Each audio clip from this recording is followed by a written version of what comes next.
Here are specific instructions on how to correctly install the Trac taper trough tracker. Firstly, identify the problem area on the load-carrying side of the belt.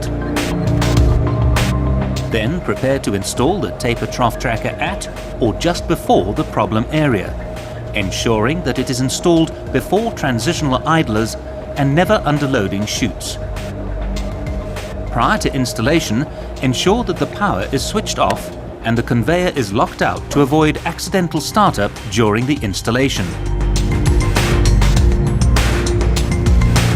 Lift the conveyor belt and remove the standard troughing frame.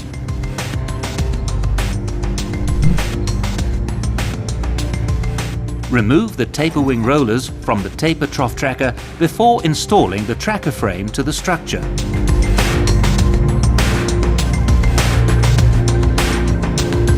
Bolt the L-shaped brackets onto the structure to face up or down depending on belt height. Remove the decking plates if necessary. Partially tighten the mounting bolts for the L-shaped brackets.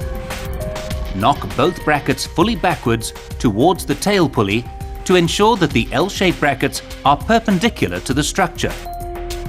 Once completed, tighten all bolts. Slide the tracker under the belt.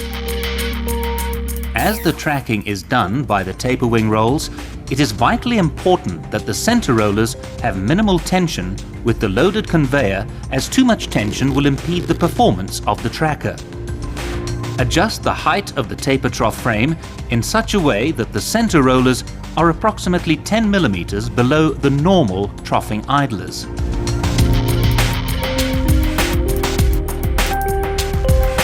Bolt the tracker frame onto the L-shaped brackets and tighten the bolts.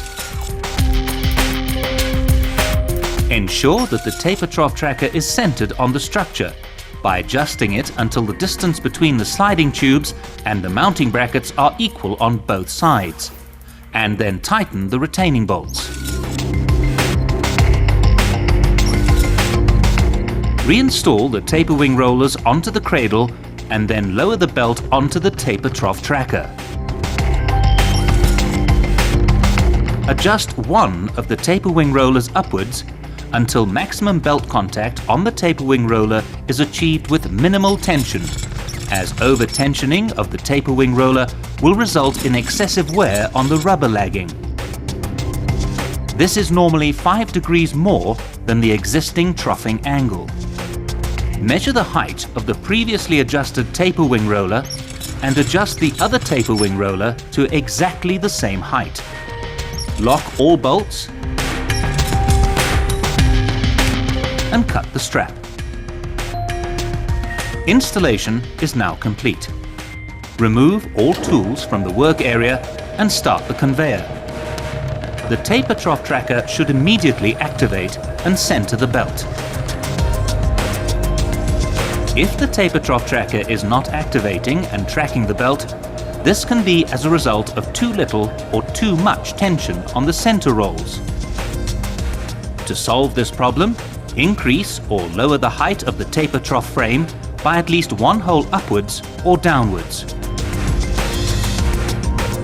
In addition, adjust the existing standard trough idler frames before and after the taper trough tracker to be perpendicular to the structure. If the problem still persists, remove any other tracking devices in front of or behind the taper trough tracker, as these devices may reduce or interfere with the performance of the Trac taper trough tracker.